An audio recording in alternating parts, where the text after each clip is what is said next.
কিংবা রাখালের বাঁশির সুরের ওই গোপন মর্মব্যথা শুনবি কি একটু?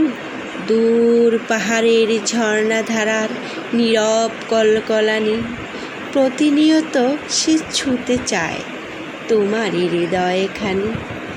আধার রাতে মোর সাথে গায়ের পথের বাঁশবাগানে চলুক, দেখবে সেথায় তারার সাজে চুনাক পোকার আলো।